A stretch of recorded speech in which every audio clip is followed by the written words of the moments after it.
Bismillahirrahmanirrahim. Ontario Immigrant Nominee Program, OINP, HCP, Human Capital Priority Stream. Okay, including general knock codes, including tech knock codes. Okay, so in this video, I'm going to give you the minimum eligibility criteria. There is a myth. There is a myth that if you have 300 CRS, many people have talked about it, and it is a typical myth that people have about OINP, which is somewhat true, but it is not entirely true. That you need to have minimum 300 CRS points if you want to be eligible for OINP. Well, let me tell you, it is just a myth. There is no truth behind it. And let me give you the exact eligibility factors for OINP program. Okay, so first of all, problem. It is a problem, yes, that if you have a 3 years university diploma, if your bachelor's is evaluated as 3 years program, but not a bachelor's program. For example, if you're given an associate degree educational credential assessment by any ECA body, and you did not get a bachelor's equivalency, you're not eligible for OINP. Okay, for example, my wife, she had a bachelor's of commerce, right, and it was 2 years program, and she was given an ECA outcome of associate degree. So if you were the primary applicant, she wouldn't be eligible. Yes, you're listening to it? Okay, good. So number 2 point is, when we talk about language, English or French, it has to be CLB 7. You cannot score below CLB 7, otherwise you won't even be eligible. Okay. Now keep in mind that having a CLB 7, it will not help you get selected because your CRS will be too low, right? Your CRS will be too low, and OINP only selects high CRS, high ranking CRS people. But we're talking about the eligibility only, not talking about the selection or not talking about your chances.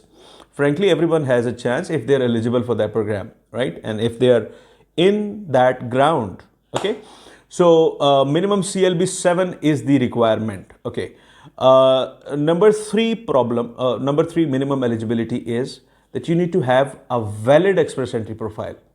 It does not say that you need to have 300 points, 300 CRS points in your express entry profile. They say that you need to have a valid express entry profile. What is a valid express entry profile? That it is within the 12 months validity of the express entry profile. If the 12 months pass, then your express entry profile becomes ineligible. If you don't update your proof of funds, your express entry profile becomes ineligible. Then, if you want to get selected by OINP, you need to have a valid express entry profile. Now, related to that, number 4 point is, now here is where it is somewhat relevant to that 300 CRS myth, but the actual information is that there is a 6-point selection criteria for express entry profile creation. I've made videos in it in Urdu and in English as well on the 6 selection factors for express entry profiles. Now, on those minimum eligibility 6 selection factors, you need to score at least 67. Total scores are, I believe, 100. You need to score at least 67. Now, this point is already covered in having a valid express entry profile. You can't even have you can't create an express entry profile if you don't meet the selection criteria of 67 points. So, but I wanted to nominate it differently so that people's minds are cleared that 300 CRS is not the requirement. 67 eligibility points are the requirement. Now, express entry profile, those of you who don't know, selection factors are different. They make you eligible for the express entry profile. Then you create the express entry profile and you're allotted CRS points, comprehensive ranking score system. Okay.